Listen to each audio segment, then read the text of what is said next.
بسم اللہ الرحمن الرحیم۔ ایپیسوڈ 45۔ کتاب کا نام رزم و بزم، ساز و نغمہ، حسن و عشق اور محلاتی سازشوں کے جال میں پھنسے ہوئے انسانوں کی وقت کے ہاتھوں ذلت و رسوائی کی جانگداز داستانیں۔ مصنف الیاس سیتاپوری۔ جبار اور اسد دونوں ہاتھ میں ہاتھ ڈالے ادھر ادھر گھوم پھر رہے تھے۔ اسد کا خیال تھا کہ اب اس بہشت اعلیٰ میں مزید ٹھہرنا خطرے سے خالی نہیں ہے۔ وہ جبار کو بار بار یہی مشورہ دے رہا تھا کہ دوست، جتنی بھی جلد ممکن ہو سکے یہاں سے نکل بھاگو، ہماری تحقیقات شروع ہو چکی ہیں۔ میں نے تو یہاں تک سن رکھا ہے کہ یہ تحقیقات کچھ عجیب سی ہو رہی ہیں۔ وہ ہم پر اعتبار نہیں کرتے، لیکن ہمیں اعتماد میں لے کر کسی نہ کسی دن ہمیں ذلیل و رسوا کر دیں گے۔ سرسبز و شاداب درختوں پر چڑیا چہچہا رہی تھیں۔ ان کے اڑنے اور پھڑ پھڑانے کی آوازیں صاف سنائی دے رہی تھیں۔ یہاں کی شادابی سحر تھی جس نے ان دونوں کے دلوں کو مسخر اور محصور کر لیا تھا۔ اسد نے جبار سے کہا، میری ایک بات کا جواب دو، ہمیں بہشت زار کا راستہ اتفاقیہ معلوم ہو گیا ہے، شاید ہم جاننا بھی یہی چاہتے ہیں۔ اس پر جبار نے بچشم نم پوچھا، کیا زنوبیہ ہمیں مل جائے گی؟ اسد نے جواب دیا، ضرور مل جائے گی، لیکن خدا کے لیے جو کچھ بھی کرنا ہے جلد از جلد کر ڈالو، خطرے کی تلوار ہمارے سروں پر مستقل لٹک رہی ہے۔ جبار نے ادھر ادھر دیکھا۔ کافی فاصلے پر چند نوجوان چند حوروں کے ساتھ ہنسی مذاق اور چہل قدمی میں مصروف تھے۔ جبار نے مسکرا کر منہ پھیر لیا اور بولا، جنت والوں کی سمجھ میں یہ نکتہ کیوں نہیں آتا کہ حوروں سے ان کا ہمہ وقت کا ساتھ ان کی صحتوں اور تندرستیوں کو برباد کر دے گا۔ یہ دونوں ان لڑکیوں کی طرف چل دیے۔ اسد نے کہا، مگر میں یہ سوچ سوچ کر دیوانہ ہو جاؤں گا کہ… جبار نے مسکرا کر کہا، دیوانہ بننے کی کوئی ضرورت نہیں، سارے کام یوں ہی ہو جائیں گے۔ اچانک ایک جھاڑی سے چند لڑکیاں نکلیں اور تیز تیز قدموں سے چل کر ان دونوں کے پاس پہنچیں۔ اسد اور جبار ایک دوسرے کا منہ دیکھ رہے تھے۔ ایک لڑکی نے اسد کو زور کا دھکا دیا۔ وہ سنبھلنے کی کوشش کرتا ہوا نیچے جبار کے قدموں میں گر گیا۔ جبار نے اسے سنبھالا تو دھکا دینے والی لڑکی ان دونوں کے بیچ میں آ گئی۔ جبار سے بولی، نوجوان، چند لمحے، چند سوال، براہ کرم توجہ۔ جبار نے اکڑ کر جواب دیا، اجازت ہے، تو سوال کر سکتی ہے۔ لڑکی نے عرض کیا، تم دونوں نوجوان ہو، مرد ہو، یہاں تم دونوں کے جوہر کھل جائیں گے۔ جبار نے سوچا، یہ کیا بات ہوئی؟ لڑکی نے مزید کہا، ساکنان جنت ایک بات جاننا چاہتے ہیں، ایک سوال، ایک استجابیہ اور ایک سوالیہ ہر ایک کے دل و دماغ میں موجود اسے ننگ کر رہا ہے، براہ کرم اس الجھن کو دور کر دو۔ جبار نے سختی سے کہا، وقت برباد مت کر لڑکی، سب کچھ صاف صاف بتا دے۔ لڑکی نے پوچھا، ساکنان بہشت زار یہ جاننا چاہتے ہیں کہ جنت میں دو مردوں کے درمیان دوستی کا کوئی تصور ہی نہیں، کیونکہ یہاں پر تو حوروں سے دوستی ہوتی ہے، مگر تم دونوں مرد ہو اور تم دونوں میں دانت کاٹی دوستی ہے، آخر کیوں؟ کیا اس الجھن کا جواب مل جائے گا ہمیں؟ جبار نے درست لہجے میں کہا، لڑکی، مجھے آداب جنت کو بالائے طاق رکھنا پڑ رہا ہے، میرے پاس تیرے سوال کا کوئی جواب نہیں۔ لڑکی نے اسی آکڑ سے کہا، اگر تم نے میرے سوال کا جواب نہیں دیا تو میری ہی طرح دوسری بہت ساری لڑکیاں تمہیں گھیر لیں گی اور تم سے اس سوال کا جواب مانگیں گی۔ جبار نے جواب دیا، میں انہیں بھی یہی جواب دوں گا۔ لڑکیاں کھلکھلا کر ہنس پڑیں۔ پانی نشیب میں مر رہا ہے۔ اسد نے جبار کے کان میں کہا، بات نہ بڑھاؤ جبار، یہاں سے بھاگ چلو، یہ کسی بڑے مسئلے کی تمہید معلوم ہوتی ہے۔ یہ بات جبار کی سمجھ میں آ گئی۔ اس نے اسد کا ہاتھ پکڑ لیا اور لڑکیوں کا حصار توڑ کر بھاگ نکلا۔ وہ جلد از جلد اس برج میں پہنچ جانا چاہتا تھا جہاں طاہرہ اس کا انتظار کر رہی ہوگی۔ جب یہ دونوں برج کے دروازے پر پہنچ گئے تو انہیں کسی کے ساتھ طاہرہ کے بات کرنے کی آوازیں سنائی دیں۔ اسد نے جبار سے سرگوشی میں کہا، سنو اور غور سے سنو کہ اندر کیا باتیں ہو رہی ہیں۔ جبار نے بڑی کوشش کی کہ اندر کی باتیں سن لے، مگر ناکام رہا کیونکہ وہاں بھی سرگوشی میں باتیں کی جا رہی تھیں۔ آخر دونوں ایک ساتھ برج میں داخل ہوئے۔ یہاں طاہرہ 2 ادھیڑ عمر خوبصورت اجنبی مردوں سے باتیں کر رہی تھی۔ ان دونوں کو اپنے سامنے دیکھ کر سبھی پریشان ہو گئے، لیکن ہر کسی کی کوشش یہی تھی کہ اس پریشانی کے آثار چہروں پر نمودار نہ ہو۔ طاہرہ کھڑی ہو گئی اور جبار کی طرف بڑھتے ہوئے بولی، نوجوان، میں نے زنوبیہ کو تلاش کر لیا ہے، وہ بہشت عام میں موجود ہے۔ اگر تم چاہو تو اسے یہیں بلوا لیا جائے، کیونکہ تمہیں بہشت اعلیٰ سے وہاں نہیں بھیجا جا سکتا۔ جبار نے جواب دیا، اسے فوراً بلوا لیا جائے۔ طاہرہ نے مزید کہا، زنوبیہ کو تمہاری وجہ سے یہ اعلیٰ مقام مل رہا ہے، وہ خوش قسمت ہے۔ جبار نے جواب دیا، پھر میں اس سلسلے میں کس کا شکر ادا کروں، تیرا یا شیخ الجبال کا؟ طاہرہ نے کہا، کسی کا بھی نہیں، کیونکہ تمہیں جو کچھ بھی ملے گا تمہاری خدمات اور تقوی کے صلے میں ملے گا۔ سامعین سے گزارش کی جاتی ہے کہ ہمارے دونوں چینلز کے پلیٹ فارم سے جتنی بھی آڈیو بکس کی ریکارڈنگ کمپلیٹ ہو چکی ہے اسے خود بھی سنیں اور زیادہ سے زیادہ شیئر کرنے کی کوشش کریں، اور ہمارے سوشل میڈیا پلیٹ فارم کے لنکس ڈسکرپشن میں دیے گئے ہیں۔ ہمیں سبسکرائب اور فالو ضرور کریں تاکہ آپ کو ضروری اپڈیٹس ملتے رہیں، اور ہماری ٹیم کی فنانشیل سپورٹ کے لیے پیٹریون کی لنک ضرور چیک کریں۔ جزاک اللہ۔ جبار نے سوچا، طاہرہ نے پہلے تو کبھی اتنی باتیں نہیں کہی تھیں، پھر یہ اس وقت اسے کیا ہو گیا ہے؟ پھر جس طرح اس کے ذہن میں یہ سوال پیدا ہوا تھا اسی طرح اچانک اس کا جواب بھی مل گیا۔ اس نے دونوں مردوں پر اچٹتی سی نظر ڈالی۔ شاید طاہرہ اسے باتوں میں لگا کر دونوں مردوں کو یہ موقع فراہم کر رہی تھی کہ وہ جبار کو اچھی طرح دیکھ کر اسے سمجھنے اور جاننے کی کوشش کریں۔ جبار نے اسد سے کہا، اسد، تم ان دونوں مردوں سے باتیں کرو، شاید یہ دونوں ہم سے ہی ملنے آئے ہیں۔ ان کے چہروں پر موجود سوالات ہمیں یہی بتاتے ہیں، آگے اللہ جانے۔ اسد فوراً ان دونوں مردوں سے گھل مل گیا تھا۔ جبار نے طاہرہ سے پوچھا، طاہرہ، تم میرے ایک سوال کا جواب دے۔ طاہرہ نے سوالیہ نظروں سے جبار کو دیکھا مگر سوال نہیں کیا۔ جبار نے پوچھا، طاہرہ، کیا تو اس بہشت میں خوش ہے؟ اس سوال نے سبھی کو چونکا دیا۔ طاہرہ حیرت سے اس کی شکل دیکھنے لگی۔ دونوں مرد بھی جبار کو گھور رہے تھے۔ جبار نے کہا، طاہرہ، تو نے میرے سوال کا جواب نہیں دیا، کیا تو اس بہشت میں خوش ہے؟ طاہرہ برہم ہو گئی، جبار کو دھکا دے کر دور کر دیا اور بولی، نوجوان، یہ تو طاہرہ کس کو کہہ رہا ہے؟ میرا نام طاہرہ نہیں ہے، اور اگر تو سمجھتا ہے کہ میرا نام طاہرہ ہے تو ایسا کیوں سمجھتا ہے؟ اور تجھے یہ بات کس نے بتائی؟ جبار نے جواب دیا، طاہرہ، میں خوب جانتا ہوں کہ تیرا نام طاہرہ ہے۔ میں ایک روحانی انسان ہوں، خدا نے مجھے روحانی قوت دے رکھی ہے، اور جب میں اس قسم کی بات کرتا ہوں تو اس کا ایک ہی مطلب ہوتا ہے، وہ یہ کہ میرے رب نے مجھے غیب کی بات بتا دی۔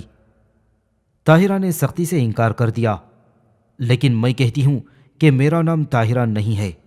رہا تیرا دوسرا سوال کہ کیا میں اس بہشت میں خوش ہوں، تو میرے پاس اس بات کا ایک ہی جواب ہے، بھلا بہشت میں رہ کر بھی کوئی شخص ناخوش یا ملول ہو سکتا ہے؟ جبار نے ہنستے ہوئے کہا، تیرا غصہ اور تیری اضطراری حالت مجھے یہ بتا رہی ہے کہ تو حور کے علاوہ بھی کچھ ہے، کیونکہ بہشت میں غم و غصہ اور اضطرار اور اضطراب کا کیا کام؟ یہ چیزیں اور یہ اوصاف و خصائص دنیاوی اور بشری ہیں۔ طاہرہ جبار سے پریشان ہو رہی تھی۔ اس نے دونوں مردوں سے پوچھا، تم دونوں کو کچھ ملا یا نہیں؟ دونوں میں سے ایک نے جواب دیا، ملا، بہت خوب ملا، میں نے جو کچھ دیکھا ہے پھر کبھی کسی دن بتاؤں گا۔ طاہرہ نے ان دونوں مردوں سے کہا، آپ دونوں جہاں جانا چاہیں چلے جائیں۔ دونوں مرد گویا اس اجازت کے منتظر ہی تھے، فوراً چلے گئے۔ جبار نے طاہرہ کو چھوڑ دیا، طاہرہ، میں پھر کسی وقت تجھ سے بات کروں گا، اس وقت تو بہت جذباتی ہو رہی ہے۔ طاہرہ کانپ رہی تھی، خوشامدانہ لہجے میں بولی، نوجوان: تو خدا کے لیے مجھے طاہرہ نہ کہہ، تو نے ان دونوں مردوں کے سامنے طاہرہ کہہ کر بہت ہی برا کیا، ہو سکتا ہے تیری اس بات سے میں کسی قسم کی سزا پا جاؤں۔ جبار نے پوچھا: کیوں؟ یہ سزا کیوں؟ تو نے ایسی کون سی بات کہہ دی کہ تو سزا کے مستحق قرار دی جائے؟ طاہرہ نے کہا: تو بار بار مجھے طاہرہ کہتا ہے، حالانکہ میں تجھے پہلے بھی بتا چکی ہوں کہ میرا کوئی نام نہیں، میں طاہرہ نہیں ہوں۔ اتنا کہہ کر وہ پھوٹ پھوٹ کر رونے لگی۔ میری یہ شکایت شیخ الجبال کو پہنچا دی جائے، وہاں سے جو سزا تجویز ہوگی میں اسے بھگتنے کی پابند رہوں گی۔ جبار نے طاہرہ کو اس کے حال پر چھوڑ دیا تھا اور اسد کو لے کر برج کے ایک گوشے میں چلا گیا اور زور سے طاہرہ سے کہا: حوریں حاضر کی جائیں، فوراً، اسی وقت، اسی لمحے، اسی وقت۔ طاہرہ نے آہستہ آہستہ تالی بجائی، کئی عورتیں اور غلمان ایک ساتھ حاضر ہو گئے۔ طاہرہ نے ان سے کہا: اس نوجوان کے حصے کی حوریں حاضر کی جائیں۔ اسد نے طاہرہ سے کہا: طاہرہ بی بی، آخر میں نے کیا گناہ کیا ہے کہ میرے لیے میرے حصے کی حوریں نہیں منگوائی گئیں؟ طاہرہ کو ایک بار پھر تالی بجانا پڑی، اور جب عورتیں اور غلمان حاضر ہوئے تو انہیں پھر وہی حکم دیا گیا کہ دوسرے نوجوان کے حصے کی عورتیں بھی حاضر کی جائیں۔ عورتیں اور غلمان پھر واپس چلے گئے اور انہوں نے اسد کے حصے کی حوریں روانہ کر دیں۔ اسد نے اپنے حصے کی حوروں کو لیا اور برج کے دوسرے گوشے میں ان کے درمیان بیٹھ کر ہنسی مذاق کرنے لگا۔ جبار کنکیوں سے طاہرہ کی حالت پر غور کر رہا تھا۔ وہ ملول اور غمزدہ سر جھکائی بیٹھی کچھ سوچ رہی تھی۔ جبار نے اسے آواز دی: طاہرہ، میرے پاس آ جا، تو وہاں اتنی دور کیوں بیٹھی ہے؟ طاہرہ بے چونچرا اٹھ کر جبار کے پاس چلی گئی اور اس سے درخواست کی: نوجوان، کیا تو طاہرہ کی رٹ سے باز نہیں آئے گا؟ آخر تو چاہتا کیا ہے؟ جبار نے جواب دیا: جس بات کو میں حق اور سچ سمجھتا ہوں اس سے باز کیوں آ جاؤں؟ پھر ایک سوال کیا: اور طاہرہ، میں یہ جاننا چاہتا ہوں کہ تو میرے حصے کی حور ہے یا نہیں؟ طاہرہ نے جواب دیا: میں کس کے حصے کی حور ہوں مجھے کچھ پتہ نہیں، لیکن یہ ضرور جانتی ہوں کہ جو جنتی مجھے اپنے پاس بلائے گا میں اس کے پاس جانے کی پابند ہوں۔ جبار نے کہا: تب پھر میں نے تجھے بلا لیا اور میں تجھے حکم دیتا ہوں کہ یہاں سے کہیں اور نہ جانا۔ جبار نے بہشتی میووں سے دل بہلانا شروع کر دیا۔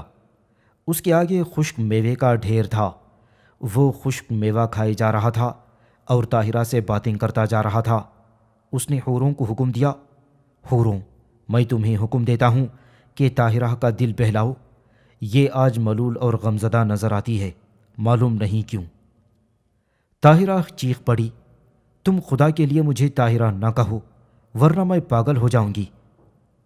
جبار سہم گیا، آہستگی سے بولا: اچھا، اگر یہ تیری خواہش ہے کہ تیرا نام نہ لیا جائے تو میں آئندہ تیرا نام نہیں لوں گا اور تیرا دکھ درد دور ہو جائے گا۔ حوروں نے طاہرہ کی طرف جام بڑھائے۔ اس نے ایک بعد دیگرے کئی جام چڑھا لیے اور پھر ہنس ہنس کر اصرار کرنے لگی کہ جبار بھی شراب پی لے۔ جبار نے بھی شراب پی، مگر بہت کم، کیونکہ اسے یہ بات معلوم تھی کہ شراب عام تو ہے مگر اس عام شے کو بہت زیادہ پی کر وہ مست و سرشار اور مدہوش نہیں ہونا چاہتا۔ اس نے دور برج کے مخالف گوشے میں اسد کو مے نوشی میں مشغول دیکھا۔ کچھ دیر بعد معلوم نہیں کیا سوچ کر جبار نے حوروں کو حکم دیا: تم سب کچھ دیر کے لیے دفع ہو جاؤ۔ حکم کی بندی حوریں اٹھ کر چلی گئیں تو اس کے ساتھ طاہرہ بھی چلی گئی، مگر طاہرہ کو جبار نے روک لیا: میں نے تجھے جانے کی اجازت نہیں دی تھی۔ طاہرہ نے پھٹی پھٹی نظروں سے جبار کی طرف دیکھا اور سر جھکا کر بیٹھ گئی۔ تھوڑی دیر سناٹا طاری رہا۔ جبار کی نظریں طاہرہ کے چہرے پر جمی ہوئی تھیں، مگر خود طاہرہ سوچ میں ڈوبی ہوئی بیٹھی تھی۔ وہ جبار سے نظریں چرا رہی تھی، آنکھیں ملاتے ہوئے گھبرا رہی تھی۔ اس سکوت کو جبار نے توڑ دیا اور بولا: طاہرہ، تو چپ کیوں ہے؟ کیا مجھ سے واقعی ناراض ہو گئی ہے؟ طاہرہ نے جواب دیا: میں کیا کہوں، کچھ کہتے نہیں بنتا۔ جبار نے طاہرہ کو گھورا: اداکاری کی کوئی ضرورت نہیں۔ جب میں اس جنت کی بات کرتا ہوں تو یہ جانتے ہوئے کرتا ہوں کہ یہ سب ذہین ترین لوگوں کا ایک دلچسپ مشغلہ ہے، اس سے زیادہ کچھ نہیں۔ اس نے حیرت سے پوچھا، تو تمہیں اس جنت کی بابت کیا کچھ معلوم ہے؟ یہ کہ یہ جنت سادہ لو سیدھے سادے نوجوانوں کو بے وقوف بنا کر ان سے کام لینے کے لیے بنائی گئی ہے۔ طاہرہ نے سہم کر پوچھا، میں پوچھتی ہوں کہ تم دونوں ہو کون؟ ہمارا کوئی خاص تعارف نہیں، اگر دو چار لڑکیاں ہمارا ساتھ دے دیں تو ہم انہیں اس جنت ارضی سے کہیں اور پہنچا سکتے ہیں۔ ذرا سوچو تو طاہرہ، کتنی اذیت ناک اور سوہانے روح بات ہے کہ ایک شخص یا چند آدمی اپنے مطلب کے لیے جوانی بھر خوبصورت لڑکیوں کو گناہ و معصیت کی راہ پر چلاتے ہیں۔ طاہرہ نے جبار کی کسی بات کا کوئی جواب نہیں دیا، بس خاموش ہو گئی۔ دوسری طرف اسد اس بات پر حیران اور فکر مند ہو رہا تھا کہ جبار کے پاس سے حوریں کیوں اور کہاں چلی گئیں۔ وہ جبار کے اس تغیر کا سبب معلوم کرنے آیا تھا تو طاہرہ نے اسد سے پوچھا، کیا تو بھی اس بہشت ارضی میں بن بلایا مہمان ہے؟ اسد نے جبار کی طرف دیکھا، جبار مسکرا رہا تھا۔ اسد نے جبار سے پوچھا، یہ طاہرہ کیا کہہ رہی ہے؟ جبار نے جواب دیا، میں نے طاہرہ کو بتا دیا ہے کہ ہم یہاں بن بلائے مہمان ہیں اور یہاں کی مظلوم اور چاند جیسی نورانی اور حسین لڑکیوں کو اس ضلالت سے نکالنے کے لیے آئے ہیں۔ اسد نے آہستگی سے کہا، بہرحال تم نے طاہرہ کو جو کچھ بتایا ہے وہ اچھا نہیں کیا، یہ بہت برا ہوا۔ حوروں کو کیوں چلتا کر دیا تم نے؟ اور پھر خود ہی جواب دیا، شاید اس لیے کہ اب تمہیں ان لڑکیوں پر رحم آنے لگا ہوگا۔ جبار نے جواب دیا، بے شک مجھے ان پر رحم آنے لگا ہے۔ طاہرہ یہ کہہ کر باہر چلی گئی، میں کچھ دیر میں واپس آؤں گی۔ اسد طاہرہ کے پیچھے پیچھے گیا اور اسے جاتا ہوا دیکھ کر واپس آ گیا تھا۔ اس وقت وہ جبار سے بہت ناخوش تھا۔ وہ واپس آ کر کچھ دیر کھڑا خشمگین نگاہوں سے جبار کو گھورتا رہا، پھر اچانک سوال کیا، جبار، میں چند باتیں پوچھنا چاہتا ہوں، کیا تم ان کے جواب دو گے؟ جبار نے لاپرواہی سے جواب دیا، کرو سوال، میں جواب ضرور دوں گا۔ اگر تمہارے کسی سوال کا جواب نہ دے سکا تو اس کا مطلب یہ نہیں ہوگا کہ میں لاجواب ہو گیا ہوں۔ میں اس سوال کا جواب بعد میں بھی دینے کی کوشش کرتا رہوں گا۔ اسد نے نہایت تلخ لہجے میں پوچھا، تم نے طاہرہ کو سب کچھ کیوں بتا دیا؟ اس لیے کہ عنقریب اسے سب کچھ دوسرے ذرائع سے معلوم ہو جائے گا۔ اگر سب کچھ طاہرہ کو دوسرے ذریعے سے معلوم ہونے والا تھا تو پھر تم اسے دھندلا سکتے تھے۔ نہیں، ہم ایسا نہیں کر سکتے تھے، ہمیں ان حالات میں یہاں اپنے حمایتی پیدا کرنے ہیں۔ اسد نے جھنجلا کر پوچھا، کیا تمہیں یقین ہے کہ تم یہاں اپنی حمایتی پیدا کر لو گے؟ ہاں، میں پیدا کر لوں گا، ضرور پیدا کر لوں گا۔ اگر ہم دونوں کا اتحاد ٹوٹ جانے سے ہمیں کسی خطرے کا احساس نہ ہوتا تو میں نے اسی وقت تم سے علیحدگی اختیار کر لی ہوتی۔ جبار نے ایک دم اپنا رویہ سخت کر دیا، اسد، تم میری بات سمجھ کیوں نہیں رہے؟ اب ہم یہاں زیادہ دن نہیں رہ سکتے، ہمیں یہاں اپنے ہمدرد بنانے ہیں۔ اور پھر تم یہ تو سوچو کہ جب ہم لوگ یہاں سے نکل کر اپنی دنیا میں پہنچیں گے تو وہاں ہمیں کیا کرنا ہوگا۔ ہم دونوں تو ہلاکو خان کے مجرم ہیں، منگولوں کے معتوب ہیں، لیکن یہ حقیقت بھی اپنی جگہ ہے کہ ہمیں ان کا تعاون حاصل کرنا ہے، ان سے مدد لینی ہے، کیونکہ ان کے تعاون اور مدد کے بغیر ہم شیخ الجبال کا کچھ بھی نہیں بگاڑ سکتے۔ اسد اپنے گوشے میں جاتے ہوئے بولا، بہرحال اس معاملے میں میں تم سے اتفاق نہیں کروں گا۔ آپس کی تلخ کلامی نے جبار کو منغص کر دیا تھا، اس کا سکون برباد ہو گیا تھا۔ وہ برج سے نکل کر باہر چلا گیا۔ وہاں ذرا نشیب میں ایک پہاڑی چٹان پر چند مرد اور چند خوبصورت لڑکیاں اکٹھا کسی وقتی مسئلے پر اظہار خیال کر رہی تھیں۔ جبار نے اکتا کر اس پہاڑی چٹان کا رخ کر لیا۔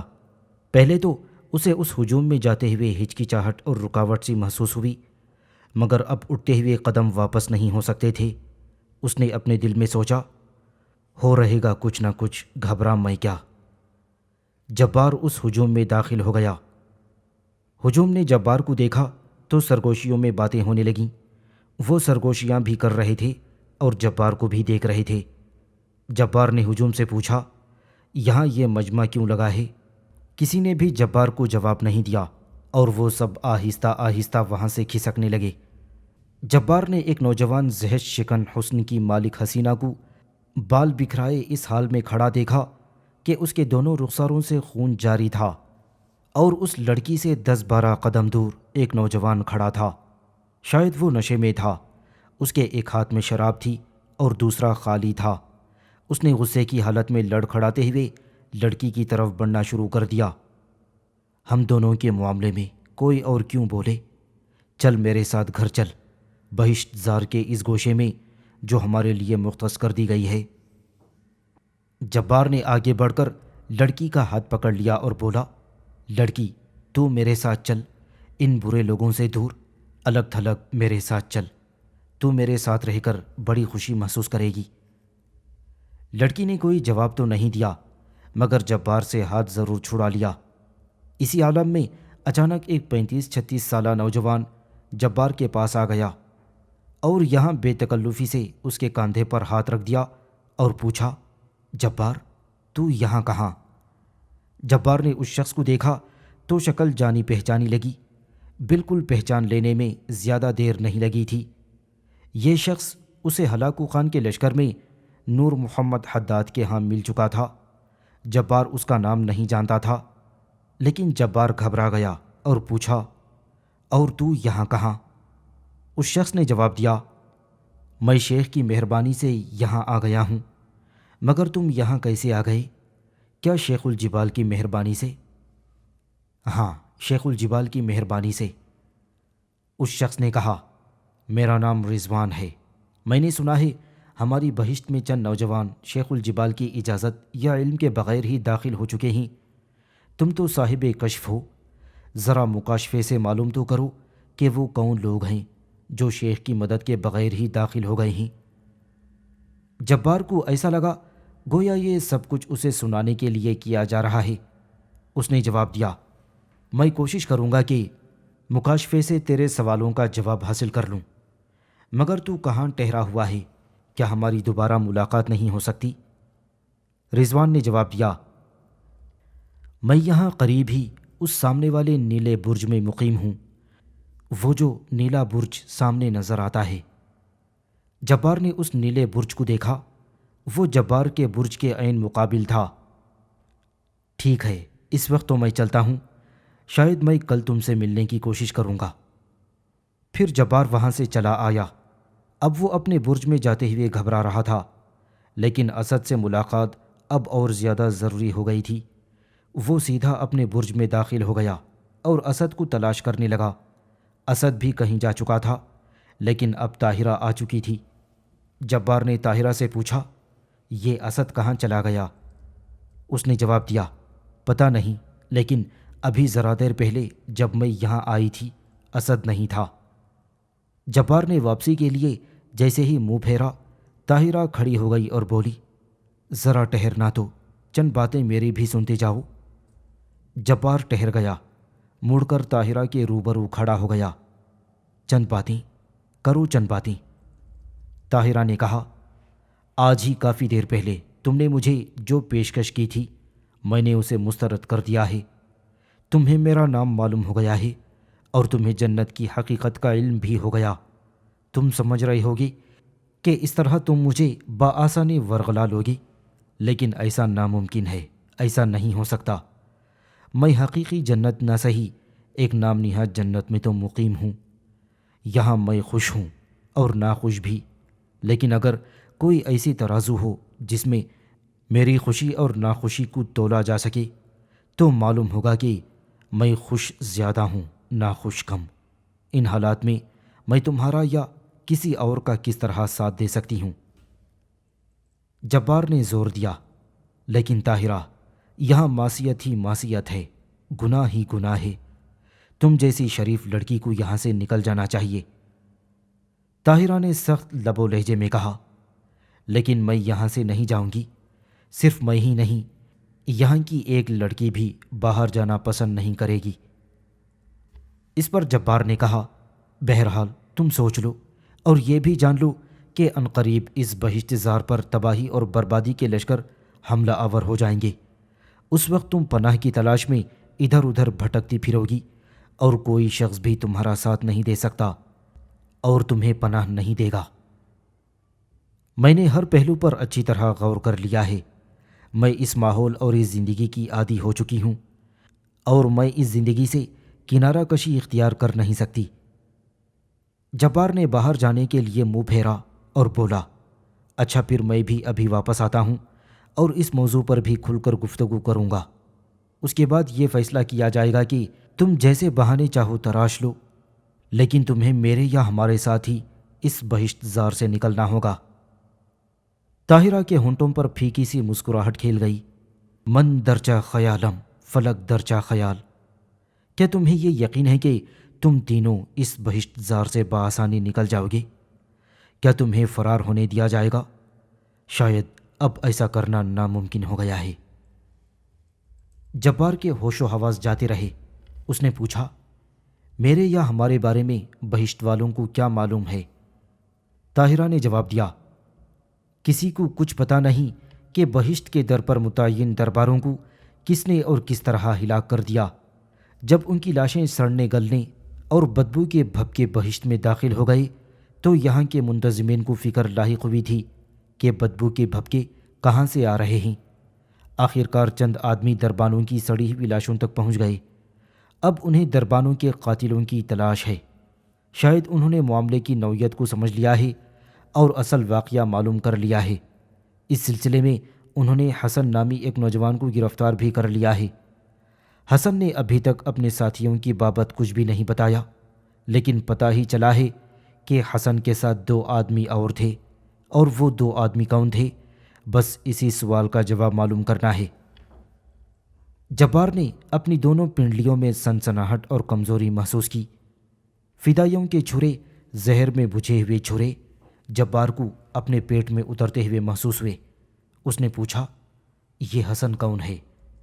طاہرہ نے جواب دیا، ان دونوں کا ساتھی تھا جنہوں نے دربانوں کو ہلاک کیا ہے۔ اب اسد سے ملاقات بہت ضروری ہو گئی تھی۔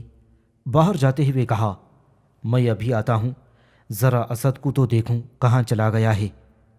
میرا دوست معلوم نہیں کیوں مجھ سے ناراض ہو گیا ہے شاید۔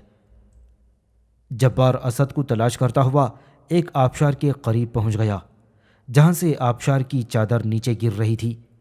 اسد وہیں بیٹھا اس کے نظارے سے لطف اندوز ہو رہا تھا۔ جبار اس کے پیچھے کھڑا اسد کی محویت پر غور کرنے لگا، پھر آہستگی سے آواز دی، اسد میرے دوست۔ اسد نے مڑ کر جبار کو دیکھا اور بے اعتنائی سے پوچھا، مجھ سے کیا کام ہے؟ یہاں کیوں اور کیا لینے آئے ہو؟ جبار نے اس کے پاس بیٹھتے ہوئے کہا، پتہ ہے حسن گرفتار ہو گیا ہے۔ اسد کو گویا بچھو نے ڈنک مار دیا تھا۔ حسن گرفتار ہو گیا؟ مگر کیوں؟ اس کا جرم کیا تھا؟ جبار نے جواب دیا، ہاں واقعی مجھے تو یہاں تک معلوم ہو چکا ہے کہ بہشت زار کے منتظمین کو حسن کے دونوں ساتھیوں کی تلاش ہے، کیونکہ حسن نے ابھی تک اپنے ساتھیوں کے نام نہیں بتائے۔ اسد نے ادھر ادھر دیکھتے ہوئے پوچھا، اگر حسن نے ہم دونوں کے نام بتا دیے تو؟ جبار نے جواب دیا، تب تو پھر کوئی بات ہی نہیں، ہمیں جلد از جلد روپوش ہو جانا چاہیے، ورنہ کسی بھی لمحے گرفتار کر لیے جائیں گے۔ اسد نے تنزن پوچھا، اور وہ جسے تو نے اپنا رازدار و غمگسار بنا لیا تھا، اس کا کیا حال ہے؟ کیا وہ وقت پڑنے پر ہمارا ساتھ دے گی، ہماری مدد کر سکے گی؟ جبار نے جواب دیا، یہ اسی کی مہربانیاں ہیں جو ہمیں اتنی ساری اطلاعات مل رہی ہیں۔ میں چاہتا تھا کہ جب یہاں سے چلا جاؤں تو زنوبیہ اور طاہرہ کو بھی اپنے ساتھ لیتا جاؤں، لیکن طاہرہ نے واپسی کے سفر میں ہمارا ساتھ دینے سے صاف انکار کر دیا ہے۔ یہ تو بہت برا ہوا۔ ہم حسن کو بھی بہشت والوں کے رحم و کرم پر نہیں چھوڑ سکتے، ہم اسے اپنے ساتھ لے جائیں گے۔ جبار نے جواب دیا، میں نے بھی اپنے دل میں یہ عہد کر رکھا ہے۔ پھر وہ دونوں آبشار کے پاس بیٹھ کر دیر تک صلاح مشورے کرتے رہے۔ وہ بڑی مشکل میں پھنس گئے تھے، آگے کنواں پیچھے کھائی، آخر جائیں تو جائیں کہاں؟ کافی دیر تک صلاح مشورہ کرنے کے بعد دونوں میں اس بات پر اتفاق ہو گیا کہ جتنی بھی جلدی ممکن ہو یہاں سے نکل جایا جائے، حسن کو اپنے ساتھ لیا جائے اور اس سلسلے میں ابھی سے اس کی تلاش شروع کر دی جائے، اور پھر یہ کہ اس برج کو جلد از جلد چھوڑ دیا جائے، طاہرہ اور زنوبیہ کو یہاں سے نکالا جائے اور ان دونوں کو ساتھ چلنے پر مجبور کر دیا جائے۔ ان دونوں نے ایک ساتھ اس جگہ کو تلاش کرنا شروع کر دیا کہ جہاں وہ لوگوں کی نظروں سے دور اوجھل رہ سکیں۔ آبشار کے قریب ایک غار تھا۔ اس غار کے دہانے پر کائی جمی ہوئی تھی اور اس کے در کے آثار ایسے تھے گویا اس میں سالوں سے کوئی اندر نہیں گیا تھا۔ اسد کو یہ جگہ پسند آ گئی۔ اس نے جبار سے کہا، میرے خیال میں اس سے اچھی کوئی دوسری جگہ نہیں مل سکے گی۔ جبار کچھ کہنا ہی چاہتا تھا مگر اس نے اس کے منہ پر ہاتھ رکھ کر خاموش کر دیا اور فوراً ہی غار کے اندر چلا گیا۔ جبار اس سادہ لوح نوجوان کی دلیری اور جرأت پر حیران رہ گیا تھا۔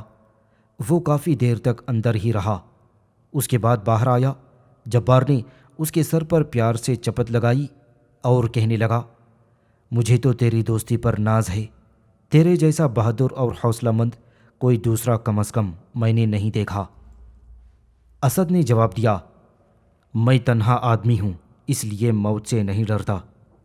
جبار نے پوچھا، اس غار میں رہائش کس طرح ہوگی؟ 2-4 دن رہ جانے کے لیے اچھی جگہ ہے۔